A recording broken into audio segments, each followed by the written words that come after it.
What's up, guys? Welcome to another episode of Ball Status.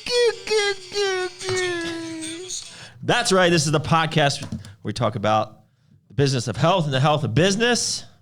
I'm Doug Miller here with Patrick Mabe. Hello. And we're joined today by Paul Revelia, a.k.a. Silver Fox. I'll take it. Better than Dirty Paul. I guess it was Dirty Paul at one point. So if you don't know Paul, like I said in a post I made today, and you follow the physique competition world, you're probably living under a rock. Paul Revelia is one of the country's leading booty masters. Let's just say contest prep coach. Okay, just wanted to see how you would correct me. Contest prep coaches. So Paul runs a company called Pro Physique, and you have, you just told me before the podcast, so that's why I know the exact number. Can I say it? Yeah. 31 coaches working under him.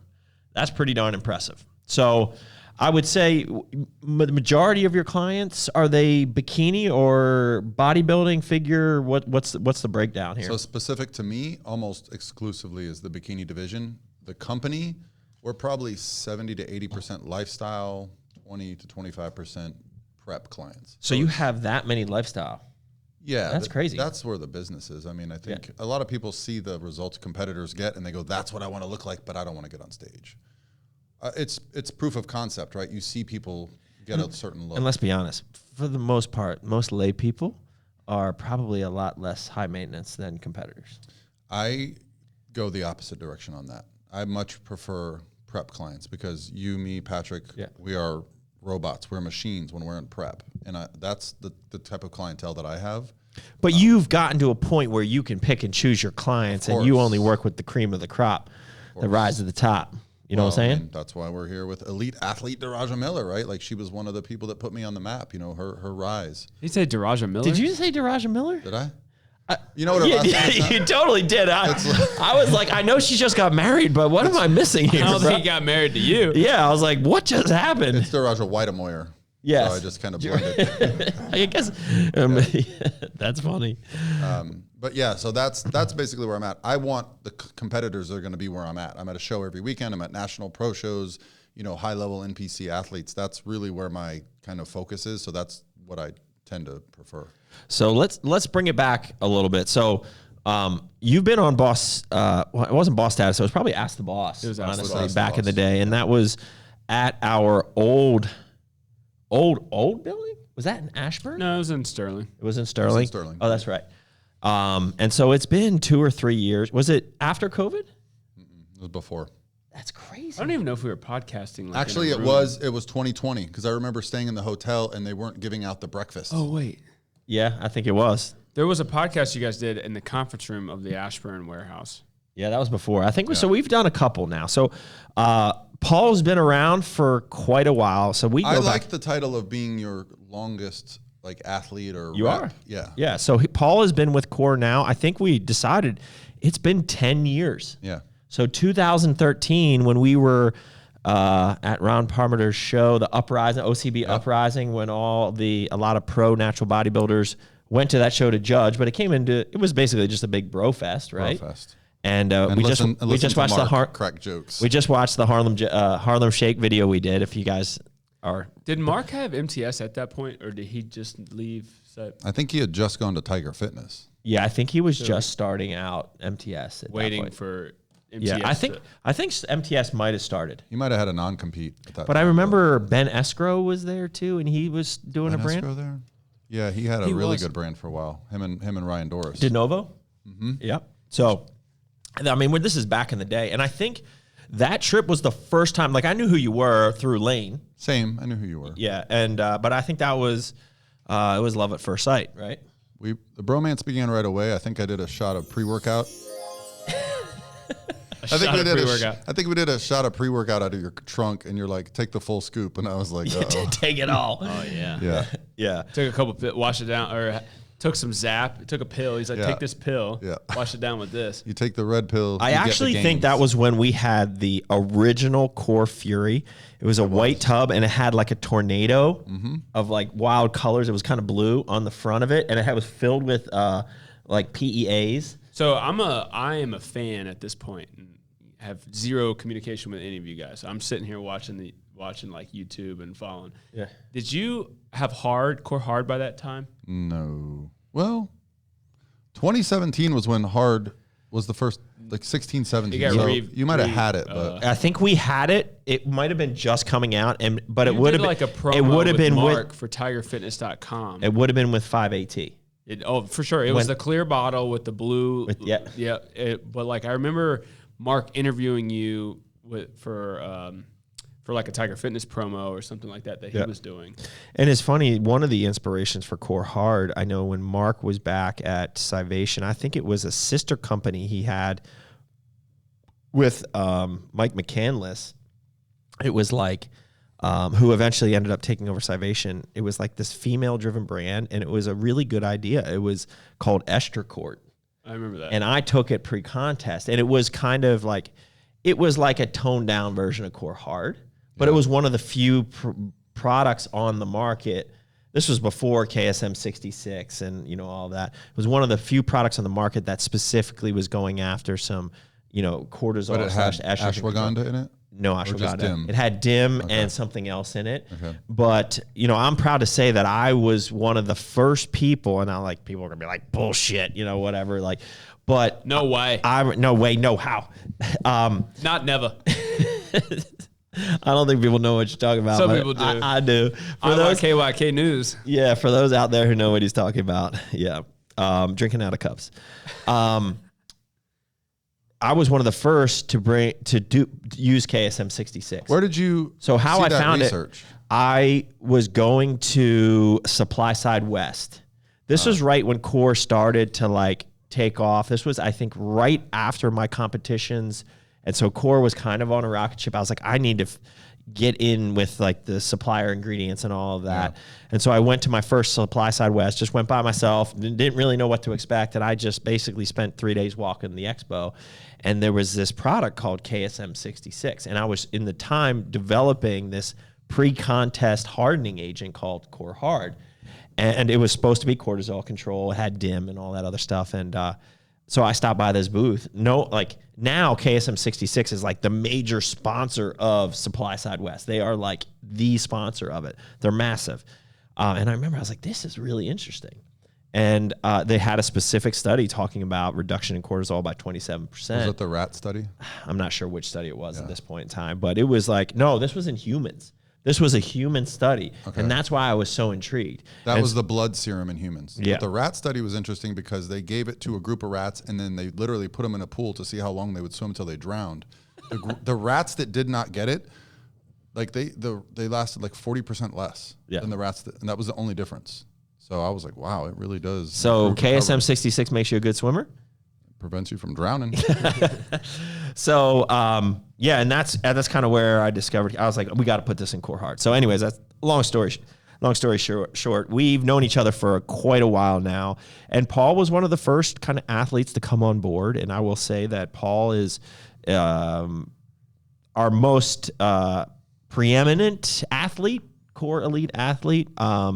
He has been working with me in formulating products. So he's got the PR series, which is the Paul Revelia or personal record series, whatever you want to say there. So we designed vegan for Paul because, there was definitely a time when I said, Paul, I will never do a vegan product. You actually had a shirt that said, what was the shirt you 100% vegan free? Yeah.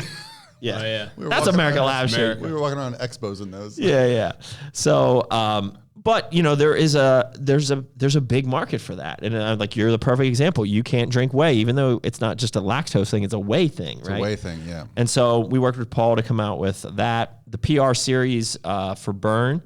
That was a really cool product because you really love KSM 66, so we put KSM 66 in that fat burner, and then Poise was also a fun one. I remember you asked me, Doug, I have all these bikini clients and they suffer from two issues. One is that time of the month, the side effects related to a period, and thyroid health. Yeah. And so we have our Poise, our women's health product, and which specifically addresses those. And that's been an awesome product. The feedback on my end from my clients has been overwhelming on how much better they feel on poise. Like so they'll buy a bottle, they'll take it all month, then they'll forget to get another bottle, and then they won't even realize that how good they felt until they run out. And so that has been a game changer for sure. And now, we're jumping ahead in all these questions I have for you, but little hint. So we're working on, Paul's been bugging me for a while now. We have quite a few really good test boosters under the Core line, Core Alpha and Core Test. But Paul, they both have DAAA, so D-aspartic acid, and methyl D-aspartic acid in Core Alpha, and calcium chelated version in the Core Test powder. Paul's really been asking for a DAA free because DAA can have some stomach discomfort in some people. A DAA free test booster specifically designed for dudes over 40. Yeah. The Silver Fox market. I think we're going to call it Silver Fox. It's there. That's where I'm at. I'm in the sweet spot. And so we have an awesome formula on paper. I haven't showed it to him yet to get feedback. Oh, but I didn't know you were that far along. Oh no, we're there. We got quoted and everything. I already know. Yeah. And this is what happened with the vegan. I bugged Doug for like 2 years. I was trying all these crappy vegan proteins, and then one day he's like, "Oh yeah, we got a vegan protein now." I'm like, "What?" Here's the samples. He just sent them to my house, and I was like, "Yes." Yeah. So formulas for products that don't even exist.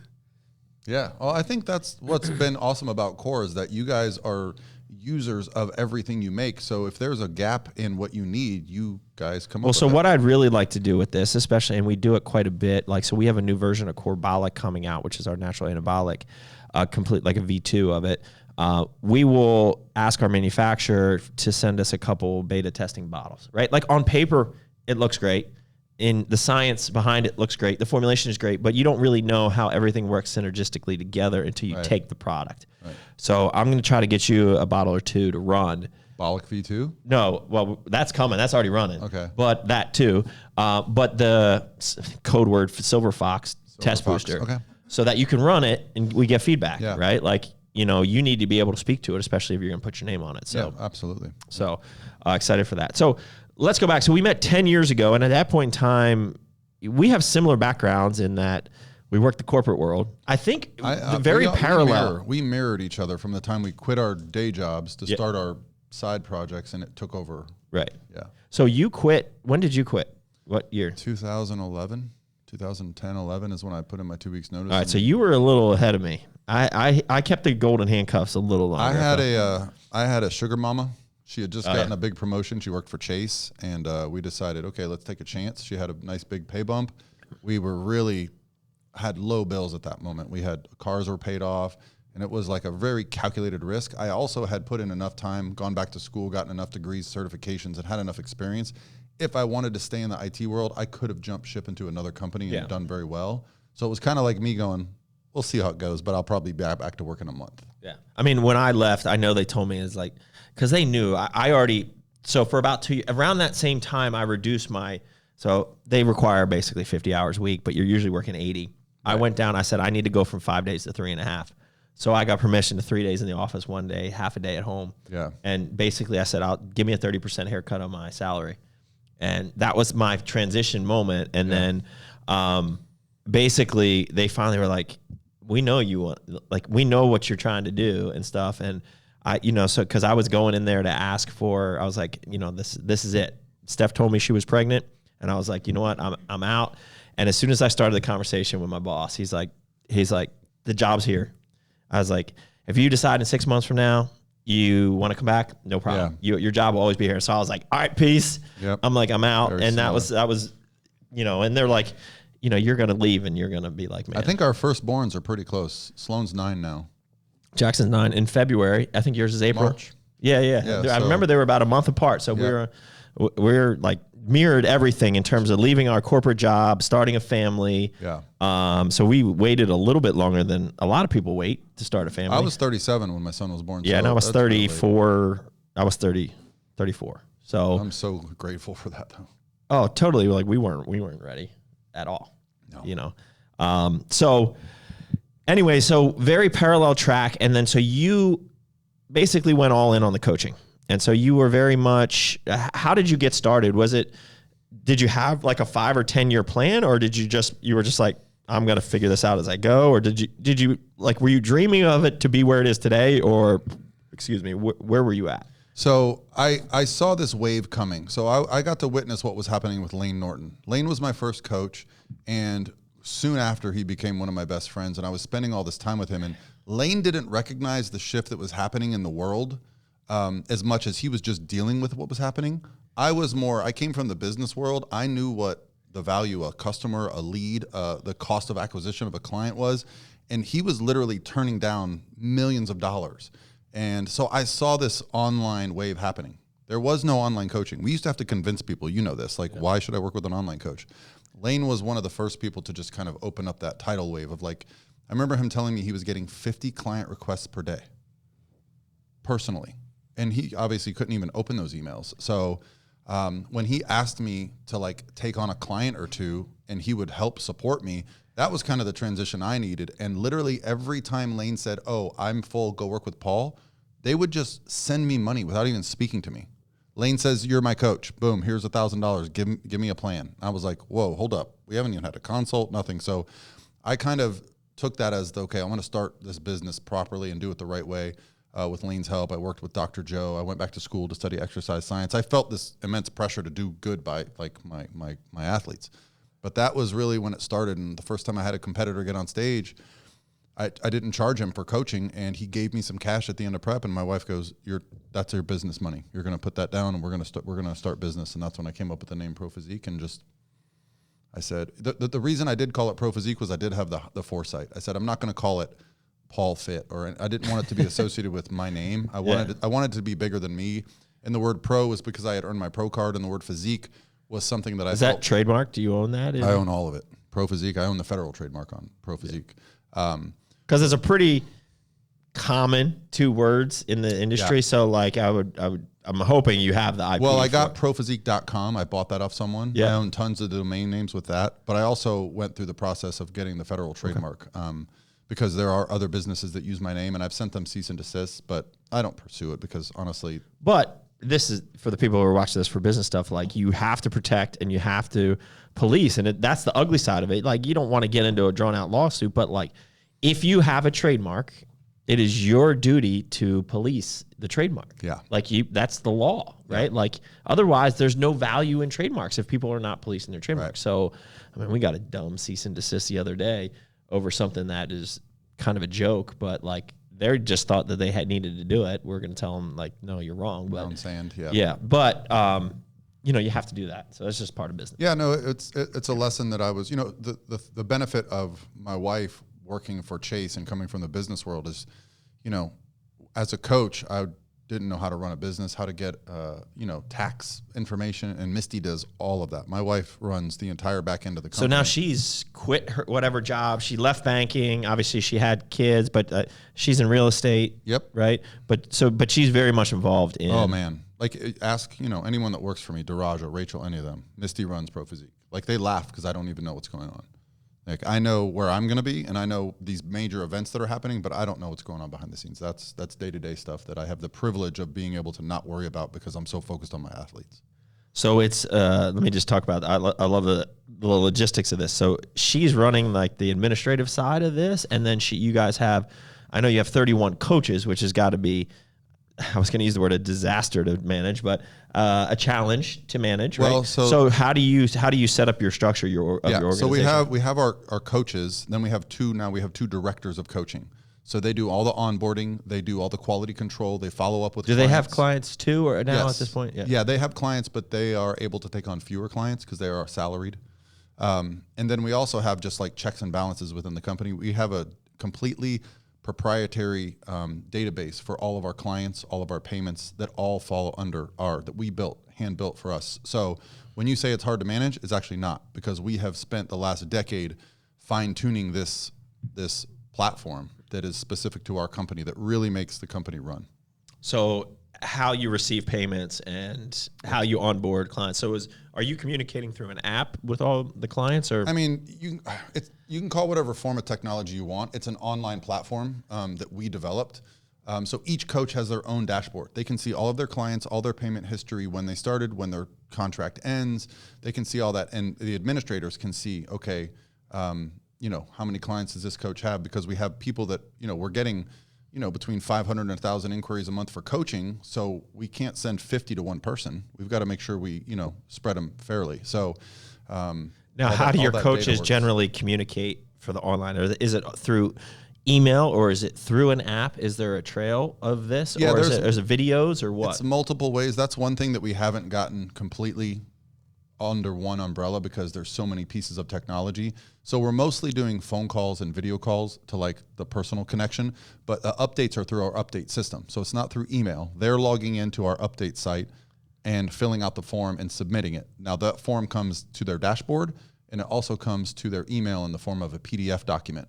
That's what I prefer. Some of the coaches like using their dashboard. So it's what we prefer, and we actually can. And then you send back revisions through the system, or so if you go through the system, it'll notify the user. It'll go to their email, or it can go to their text message. So because what I'm thinking here is right, like, and this is the way basically franchising usually happens, right? Like, a franchisees will come in and they'll like want to open a certain business, right? Mm-hmm. And then next thing you know, they think they're experts in the business and they want to do their own thing. Or in your case, like everyone wants to be their own coach, but right, like obviously Pro Physique is taking a cut of their pay, right? Yep. So, I would think you would want a system, I'm just speaking out loud here from the business side of it, a system where, if they jump ship, like you have access to the communication records of the... Yeah, and we're client first. That's one of our core values is that the clients come first. We're not going to be nitpicky if someone wants to leave. But my job, what I look at it is I work for all of the coaches. They do not work for me. My job is to provide them clients. I provide them a platform and I provide them fair pay, right? So if they're going to leave, they're going to have to acquire their own clients. They're going to have to handle all the payments. They're going to have to handle all the updates. So I'm trying to make this a turnkey solution. Most other coaching operations are not literally hand feeding you clients. Yeah. I am. No, my coaches are not required to ever acquire a client. So the other aspect of this, which is, we get asked to like, hey, why don't you franchise the Nutrition Corners? And one of my big things is I don't want to, the idea of valuing your brand, right? With one bad franchisor, right? Sure. Or franchisee, I should say. So like in the coaching, it's the same thing. Like obviously you would screen your franchisees, you would screen your coaches, you'd hire them or, you'd sign the deal with them. You'd have to be some level of comfort. But how do you protect the Pro Physique name there? Like, is there certain, and like people come, I'm sure there's a lot of people now, you've probably grown to a point where they're not necessarily coming for Paul, they're coming for Pro Physique, which is great. That's what I want. And that's what you want, right? Like I totally get that. That's why our transformation challenge is so valuable. Yeah. So how do you assure the quality of your coaches is up to your standard? Yeah. Oh, we have an onboarding system. We have 2 directors of coaching that are there. So to be hired as a coach, you got to interview with 4 people from our company. Right, you're going through our directors, you're going through my wife, and you're going through our onboarding customer support person, Sandy. So you get all their vote of approval, and you're already probably familiar with our brand as if you haven't been a client or you've been very closely associated with us. We're not taking coaching applications. It's more of a organic process where someone says, hey, I'd be interested in being a coach someday. So you guys are familiar with Ariana that trains at your gym. Yeah. I just found out she's got a bachelor's degree in nutrition. And guess what she's interested in doing? So there might be a natural pathway for her to become a coach. We would put her through our training process. I've worked with Dr. Joe. So he does a certification program for coaching.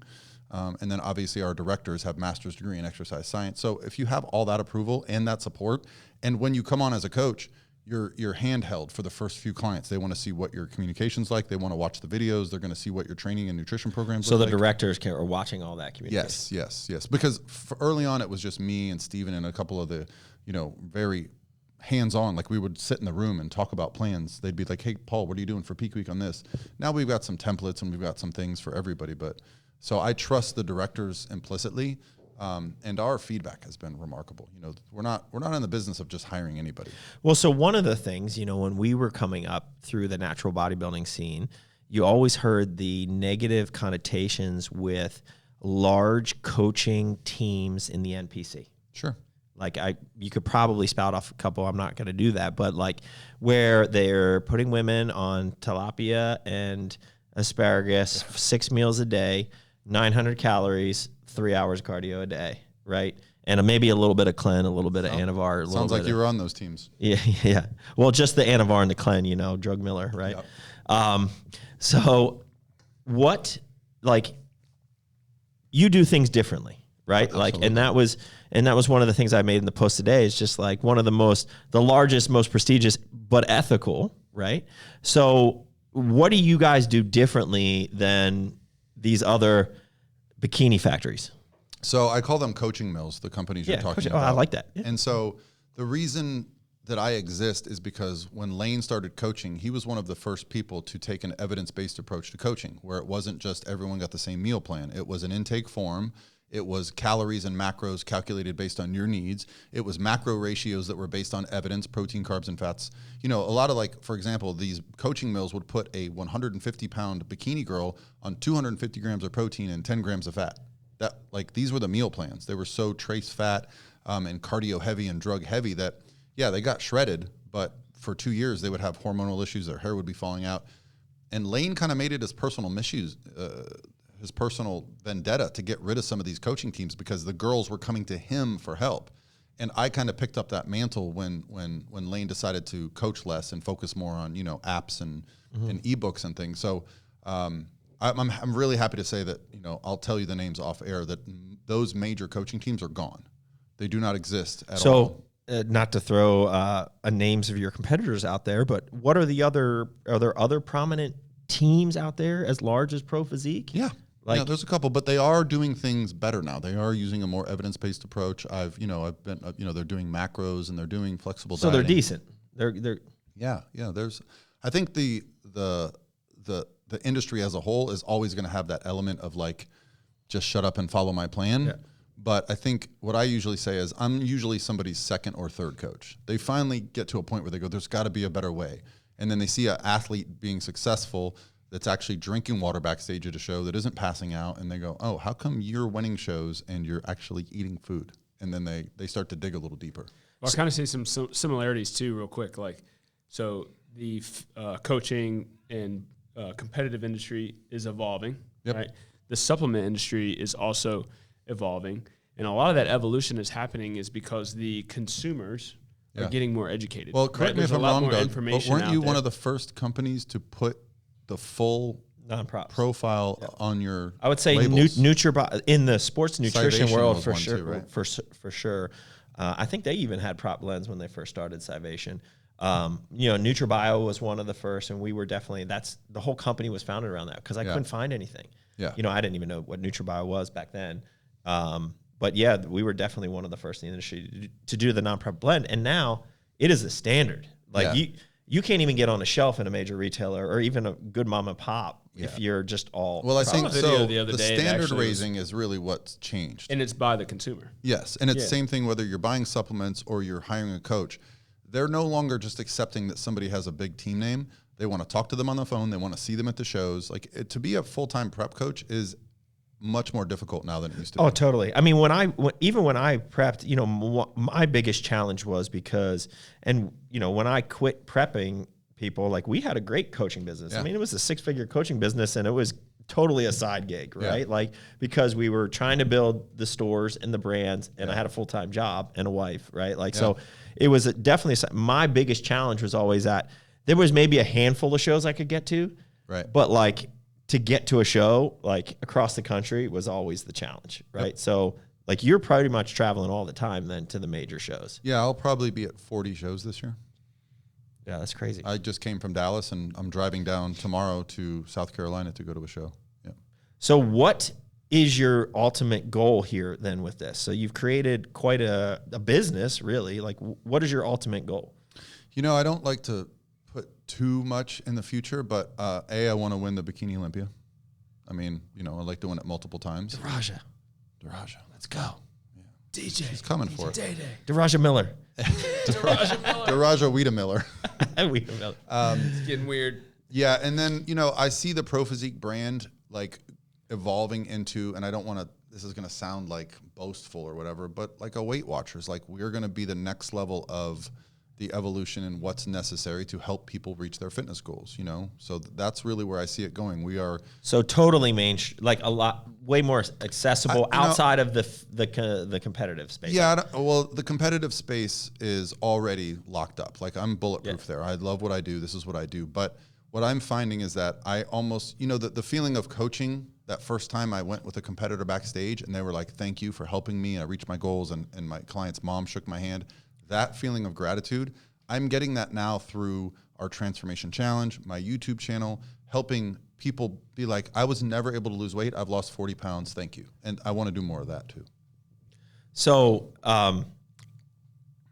what would you have changed during this process, right? Like, so you've probably learned a lot about leadership and, you know, you've acquired certain things. And I'm sure this is maybe a question for Misty as well, who's running all the details behind that. Like, what are the challenges that you faced through this process, and what would you have changed? I would have just got out of my own way faster. I was trying to do everything for a long time, and as soon as I let go of that control and that need to be like, I'm the one that does this, I'm the one that does this, all the decisions were going through me, all the changes were going through me. As soon as I stepped back and just focused more on the coaching again and let the business get handled, my wife and our team of people has just done wonderful things. So, yeah. I mean, for me, it's very similar, just like taking like the nuts and bolts of just the financing off of me. Yeah. Like even just since that has happened, we've grown a lot. I remember you used to have all your spreadsheets. You don't pinpoint it to that and you know, QuickBooks and all that. So you don't pinpoint it to that one thing, and it's just lighten the load where maybe I don't have to get in the weeds on all that stuff. And that just might mean a little bit more ability to lead in other directions. We had an employee quit. I think we were like 3 or 4 coaches at that time, and she was kind of my right-hand person, right? She helped me with all my day-to-day stuff. She helped me with all the inquiries, and when she quit, it forced my wife to step in, and my wife stepped in and immediately went, do you realize we're getting 500 inquiries a month, and we're only getting, 38 clients out of that because you guys are all full? And I was like, okay, well, what's that mean? She's like, we need to evolve. We need to add more coaches. We need to add more systems in place so we can evolve, because a lot of it, you added a coach, it added more work, and there was a limit to how many we could handle. So getting someone involved, a web developer to help us solve these problems, that's really what my wife was able to do. Other than that, it could have just been me forever, just by myself.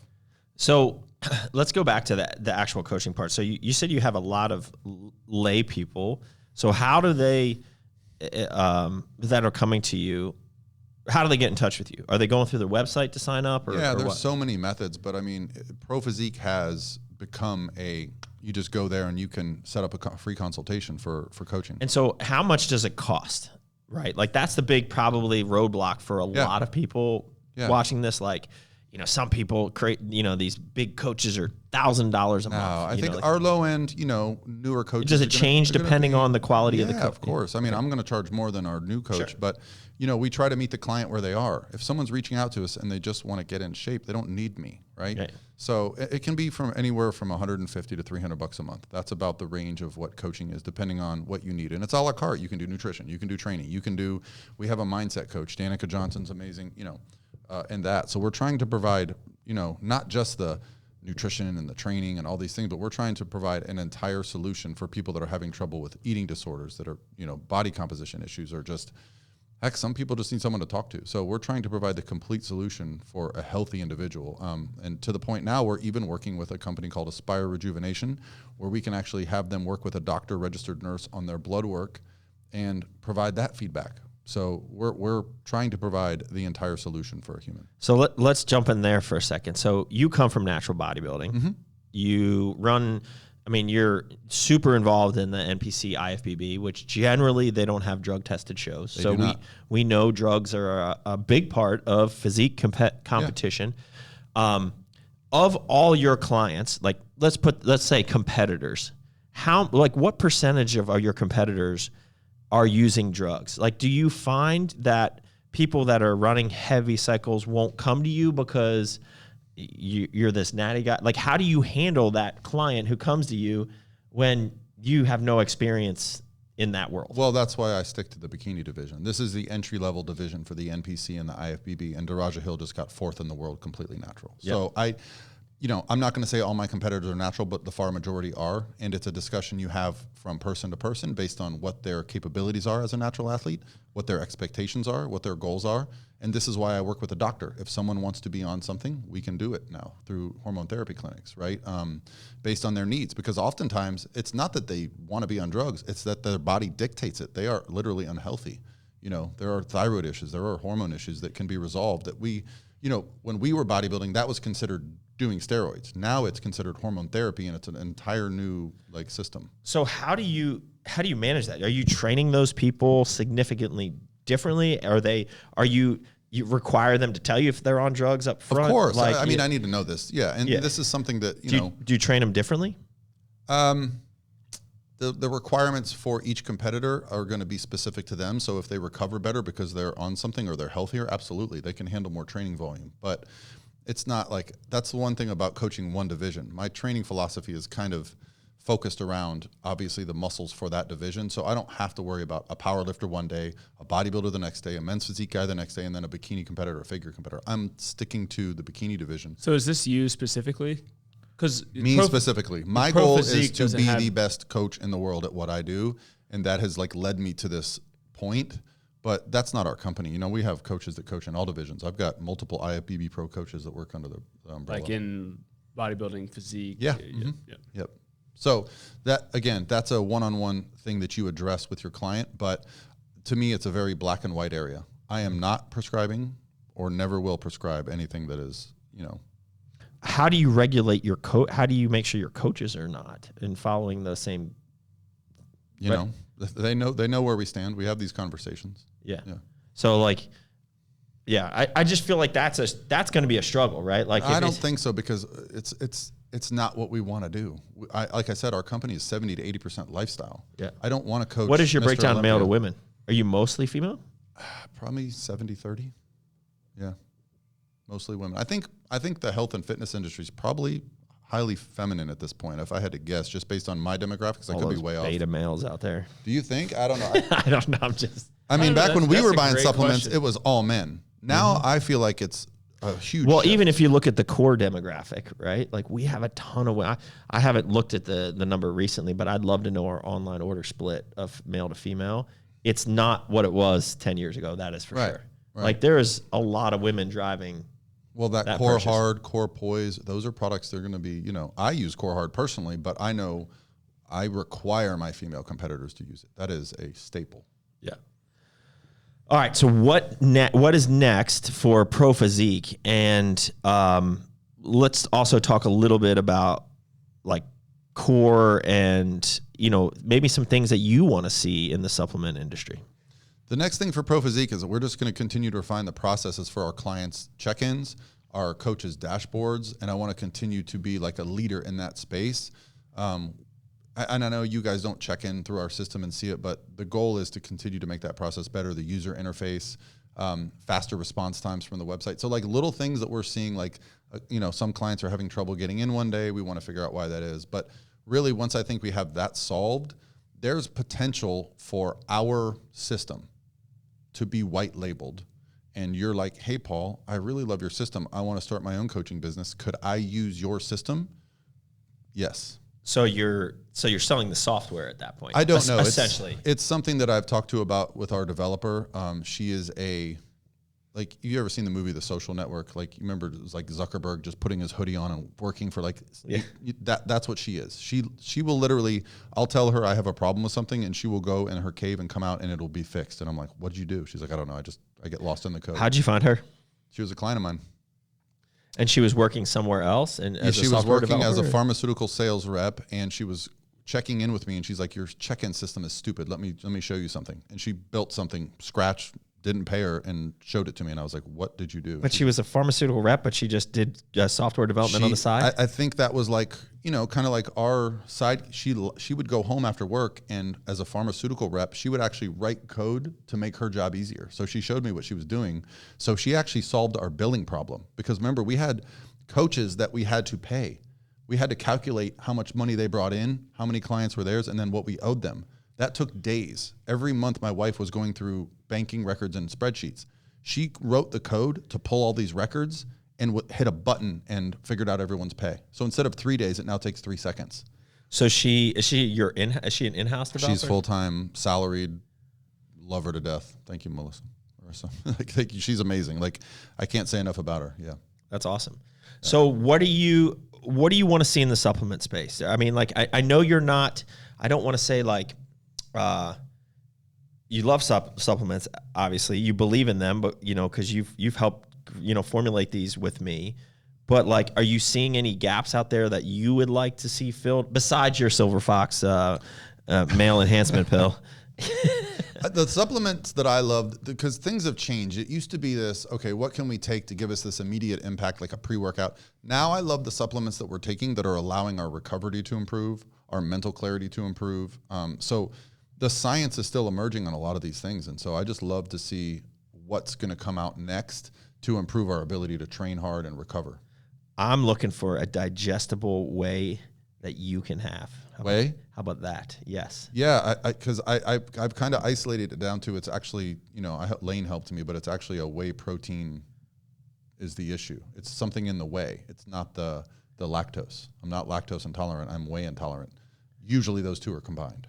How do you have any other clients that are whey intolerant?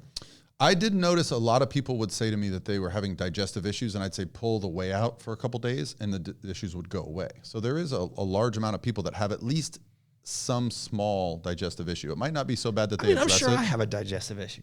Yeah, my poop is never normal. I feel like I have good digestion. For 1 week, use only the vegan. It changed my life. Like, I honestly can't thank you enough, because it was so hard for me to hit my protein goals. And now I actually look forward to that damn vegan shake in the morning with a couple ice cubes. I mix it up, and I can't wait to drink that. And I didn't have that for a while. All right, so what flavors do you want to see? I told you, the most important I'm doing flavor. it for the people, Paul. Okay. Come on, go with it. We're going to go pumpkin or carrot cake. Those are the two, or s'mores. You're such a basic bee. You really are. I coach women. So carrot cake, I feel like that's because, you know, our carrot cake MRP, which you can't have because of the whey in it, was ridiculous. It's phenomenal. You taste cream cheese. It was ridiculous. So, and I think, and we also are bringing, as a little hint for others, a pumpkin spice back.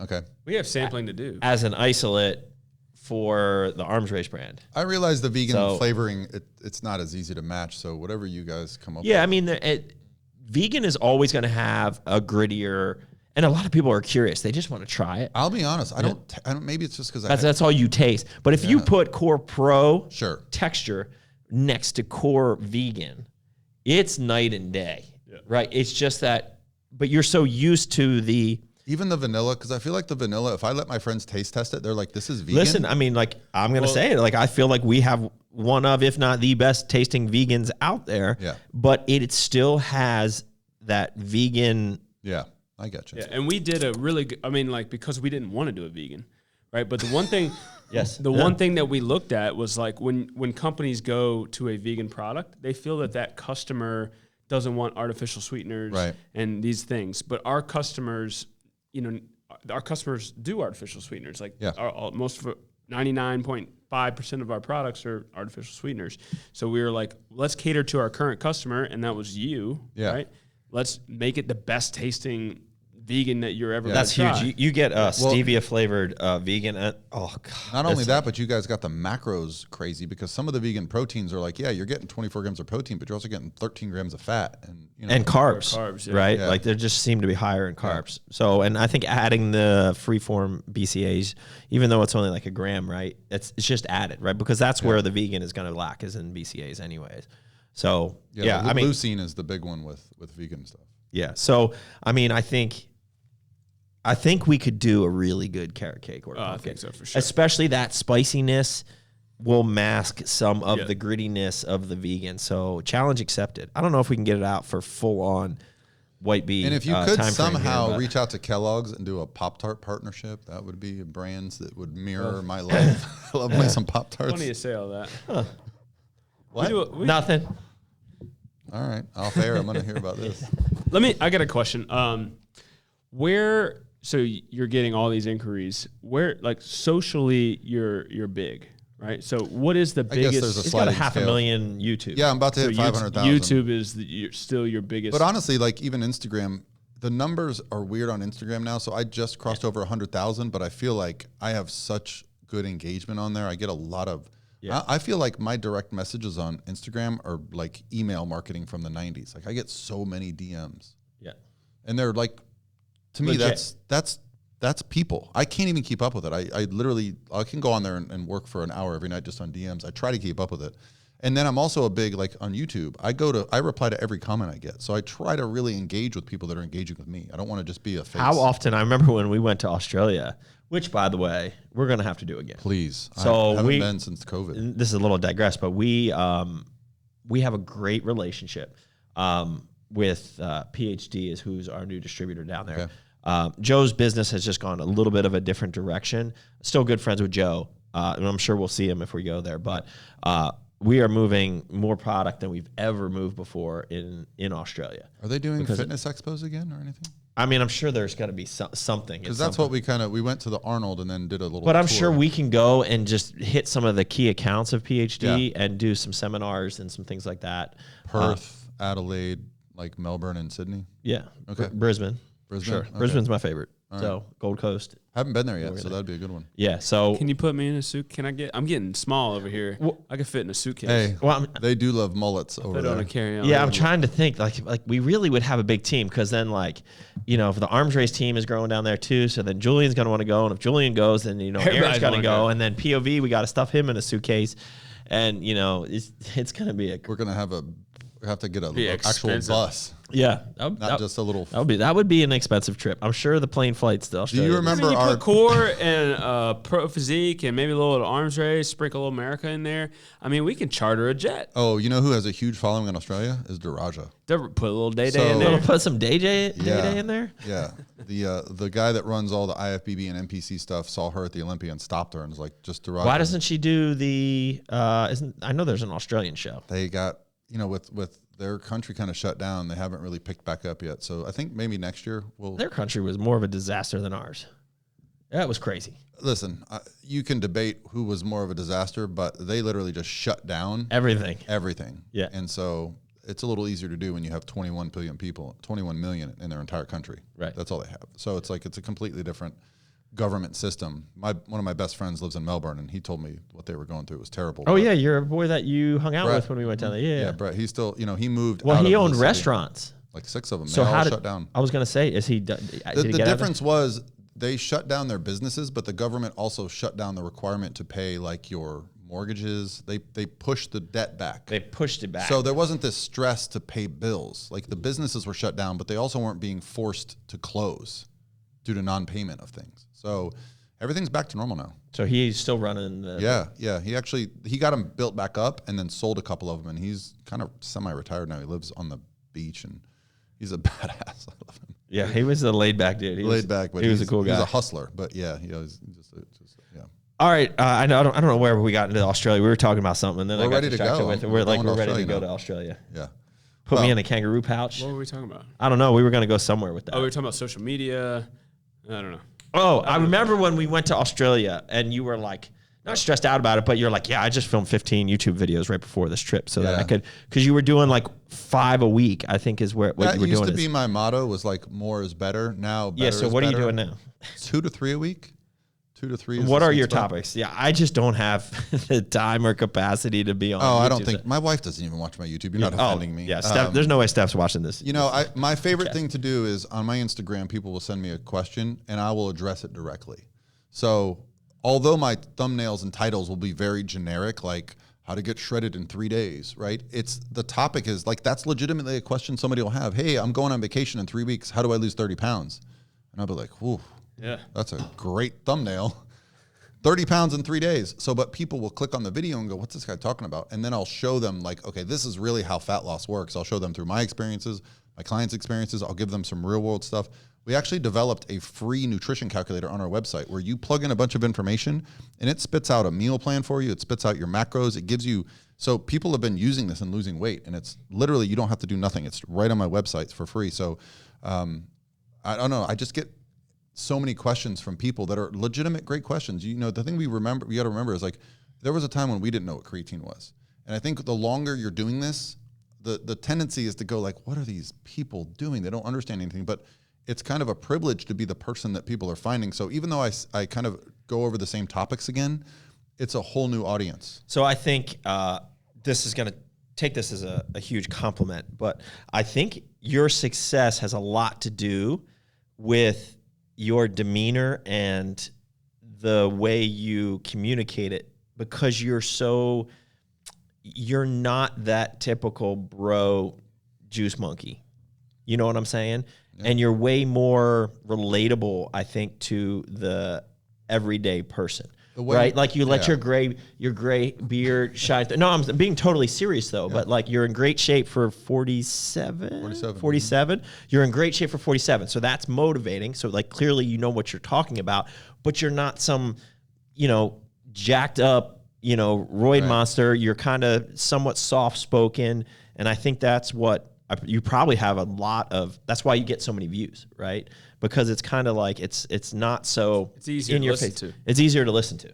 Well, I try to relate it to like I have to understand every concept that I talk about, and I just try to relate that to whoever's listening to my video. They don't need to understand the Krebs cycle. They just need to understand you can eat damn carbs and lose body fat, because there's this whole thing about you can only lose fat if you're on carnivore. You can only lose fat if you're fasting. And I think we all know better, but every time a movement happens online, it's almost like this whole shift in like tribalism around you have to be no carb, you have to be no fat, whatever it is at that time. And that's always a huge opportunity for you to just talk about that. Of course. And educate against that. Great. I mean, I think Lane actually has been doing some really good videos. I love his debunking videos. He's gotten better. He used to be a little bit aggressive and harsh, and now he's kind of starting to relate to people on a different level, which I really appreciate. Yeah. Do you still hang out with Lane? Very much. As much as possible. He's as busy as I am, but I mean, he's still one of my closest friends, and we still, honestly, when we get together, we'll go smoke a cigar and hang out, and we don't post about it. I don't need to do that with him. Yeah. Right on. I have another question. I was going to say, Patrick, we're running out of time here. So what's... So you've been 10 plus years you've been Pro Physique? Yeah, I think we did the math. It's 11 or 12. 11 or 12. Whatever It shifted to mostly bikini. So for me personally, for coaching. You personally. Yeah. So let's talk about, can I ask the question of, was there ever any bumps in the road, maybe in your marriage, with the fact that you're the majority of your time is staring at women's physiques? Very fair question. That's right? a very fair question. Majority of your time is spent with women in minimal clothing. Yep. Can you speak to that? Very fair question. Has there been like, obviously Missy is very on board with what the brand's doing now, but was it ever difficult? Like, I don't want to say it was never difficult. Afraid to look at your phone. I'm afraid to go through the pictures. You can look at my phone. I'm just saying, like, I don't want all the update pictures, right? Yeah, I think it was such a natural transition when I was coaching natural bodybuilding and I was looking at men's asses then. So, it's same thing. It wasn't as if I said I want to coach only women so I can look at these beautiful athletic women. It was literally just what the business presented to me, and when I started going down that path of coaching females, they're better clients. It's hard to describe because it was just such a natural transition. But I will say this: coaching females, it's a very black and white. I never touch my clients. I'm never alone in a room with my clients. I'm never going to meet with them in private unless they're like family to me, like Daraja, right? At this point, me and Daraja are like family. I was going to say, I thought I saw you touch her arm today. Today I touched her arm. But you see, like you even noticed that. That was odd. So there was a couple coaches that were having relations with their clients a few years ago. And then, people were like, oh, what about Paul? And like all my clients stood up and said, nope, there is zero.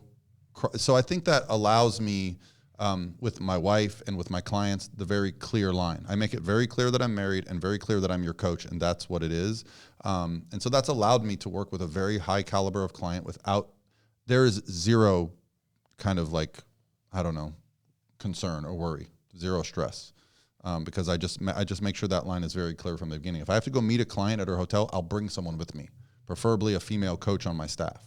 And probably, I'm assuming from day one, like that communication between you and your wife was high. Like this is she'll look at pictures and be like, wow, great glutes. I don't know how to explain it, but when I'm looking at my client pictures, there is zero sexualization in a pose.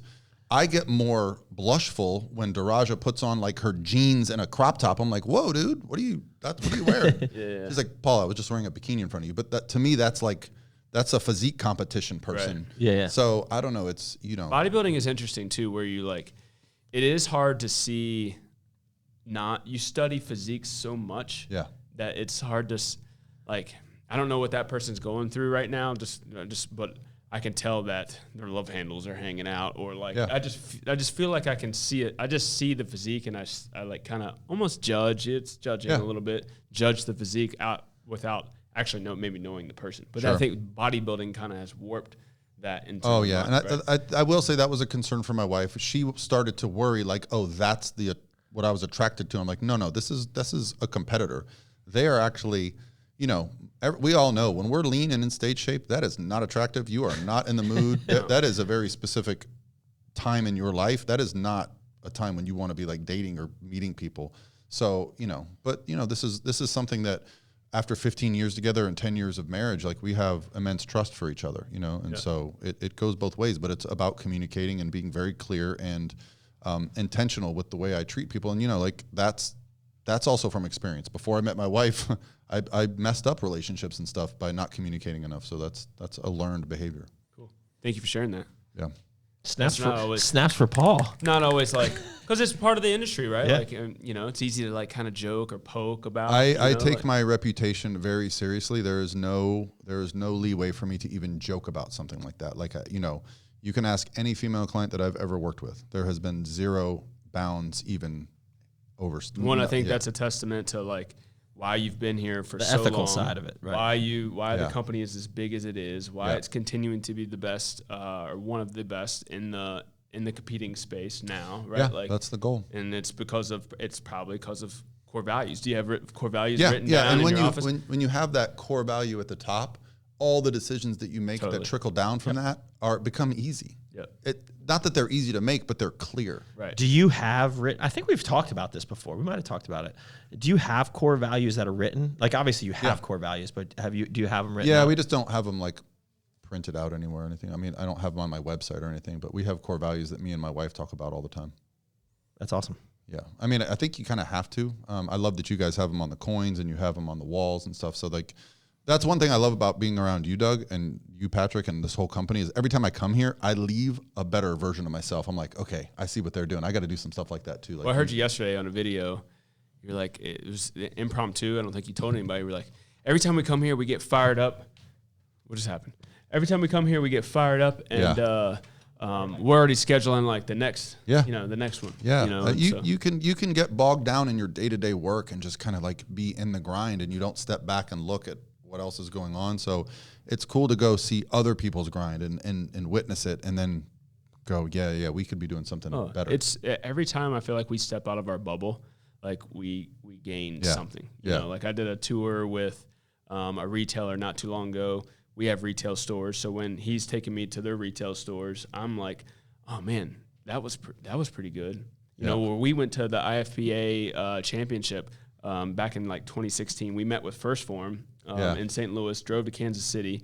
After the First Form meeting, like me and Carl were going to hit this long road to go back to Virginia, and Doug's like, I need you guys back in the office on Monday. We got to change a whole bunch of stuff. We're going to like implement all these things. And so every time you do step out of your bubble and enter into somebody else's, you kind of you see it a little bit differently. Yeah, especially with First Form, because I think they were big on culture, and that's when I noticed Core went, okay, we're going to double down on our culture. Oh yeah, because you guys have such a great product line, but you didn't intentionally put your culture out there for everybody to absorb, and that's when you started doing, the larger expos. You started having the Core ambassadors, and it's like people want to be a part of something. My favorite thing that Massive Joe, when we were touring Australia, he said to me was, "Content is king, but community is kingdom," and that always stuck with me. I love that. And that's something that I've focused on. That's why I do multiple in-person events throughout the year, because I don't need to, but it helps build our community. For sure. Yeah. Well, I don't know where Doug went. Did he give up? I think he just pieced out. So I have a story that's very similar, but I don't know if I should say it on air. Similar to? That scenario. Where Doug was like, I got to go. He just left. And I'm just like, okay. And I was like 6 months in or a year in of working with him. Yeah. And I was like, I don't know what to do. Is he not coming back? I don't know. We just hit an hour. I got a call at 2:30. Yeah. Here he is now. He's coming back. Well, we'll wrap it up. We were worried about you, Doug. Hey, dude, I was stalling so long, but we were about to here's just. The thing. So that was terribly planned because I came right off an important phone call before this, but I actually had a core value for you. Oh. And then I couldn't find, we have 12 core values and they're all on this table, these coins. And I have them in separate bags, but they're not really like super organized. And sure enough, it was the last bag that was the one I needed to find. And so then I was like, when you started talking about core values, I was like, I knew I forgot something. So anyways, here's Paul's core value because this is really important to us. So Paul, we talk about this a lot. I don't know if you've ever seen us give out a core value coin, but these are really important to us. So like we have our 12 core values. They're in here. This one here is build community. And obviously, so this is not only your community, the pro physique community, which is quite impressive, right? Like there's not many coaches out there that could build a community based around your core values that, for like I said in the post earlier today, that is ethical in this world, in this industry, really, from top to bottom. So this is for that, but it's also for helping build our community in Core. You are a big part of Core. Like I said, you're probably the highest, the longest running Core elite athlete that we have, and you've been there for a long time, and you've been loyal throughout there. I'm sure there's been other supplement companies that are probably bigger or could throw more money at you than we do. So this is really, just thank you for your loyalty and thank you for helping to build our community. And it's been really fun kind of growing with you and seeing, both the businesses grow and build together. So you're a huge part of what we do. And so build community, man. Thanks, brother. Appreciate you. I feel the same way about you. And yeah, the offers are there, but honestly, your commitment to being the best supplement company, someone that is determined to make sure that what's on the bottle is in the product, that's more valuable to me than money. Like my clients are getting results because of the products that you make. I'm getting results because of the products you make. I'm loyal for life. Like that's what matters most. And just to be clear here, like there's probably multiple coins on this table that I could give Paul. Like ethics over money is another big one, right? Yeah. And it's something that, we live out every day and so do you. So crush it lifestyle, man. So I mean, like naturally honestly, I should probably just steal all these core values and make them mine. Yeah. I mean, honestly, like writing them down, and we've talked about this a million times. I mean, people are probably like, just shut up about the core values, Doug. But like writing them down, memorializing them, and making them a significant focus to everything you do makes the brand and culture stronger, and it makes decision-making so much easier that literally you just point to it. That's it. Like there is not really a discussion that has to be had. Does it follow does it fit under the core values? So I'll tell you one last story. We'll wrap it up with this because I know we're kind of running long, but I told my wife a couple of years ago, I said, I have a goal and I want to know if you're on board with it, because it's going to change how I behave as a coach, as a husband, as a father. And I said, I want to become the number one coach in the world. Now that's not quantifiable. No one's going to ever say like, you're the number one coach. Oh, hopefully all my clients think that of me. But I said, I want to feel like I'm the number one coach in the world. And she's like, go for it. And that meant I needed to be at more shows. That meant I needed to do more seminars. I needed to learn the sport. I needed to learn every single aspect of an athlete's journey through the stage, psychological, physiological, right? And so that's a journey that I'm still on. But having that core value with my wife has really allowed us to be on the same page, because she doesn't go, why are you at shows? Why are you staying late to talk to the judges? Why are you traveling to this seminar? Why are you going to USF to do a study on, biomechanics? Like she just understands that that's my focus, and that's really helped us, stay on the same page. I just got chills thinking. Well, that's your mission. Yeah, that is your mission, right? I just got chills thinking of like one of your kids saying, "Mom, where's Daddy?" And she just goes, "He's off being the number one coach in the world." I mean, like that, yeah. Right? Like, if you're not home, my kids see me working, and I want to be proud of that. I want what's really, my 9-year-old has realized that Dad is a YouTuber, because people stop me in public and go, "I watch you on YouTube," and I see his face go, holy crap, my dad's on YouTube. It's so funny. I mean, I have like 15, 20,000 followers. You have 500,000. And even my, Lawson said that he saw you on a YouTube. Like you have a YouTube? You're YouTube? And then like they'll see the clips of like these podcasts and stuff like that on social, and they're like, "Is that YouTube?" And they're all, because they watch YouTube Kids and stuff like that, and they think it's like the coolest thing. I think it's basically TV. Yeah, You're on TV. Yeah, like my dad's on YouTube. Celebrity. Yeah. My dad's a bodybuilder for a living. That's their goal. Kids now want to grow up to be a YouTuber. Like my sons watch this like fishing YouTube guy, and then they'll make me take them to go fishing that day. Yeah, but that's what they love to watch. It's crazy. Yeah. What a world! All right, Paul, we appreciate you. Thanks for listening in here, folks. Till next time, keep crushing it. Keep crushing. That was a good one. You can just cut that. You can probably cut the awkwardness out. Stinky. When I left. Me and him were talking. We had a really good conversation. Don't cut that out. Cut it out. Don't cut that out. Hey, I might not have said much, but we got some stuff done. Hey, Pat.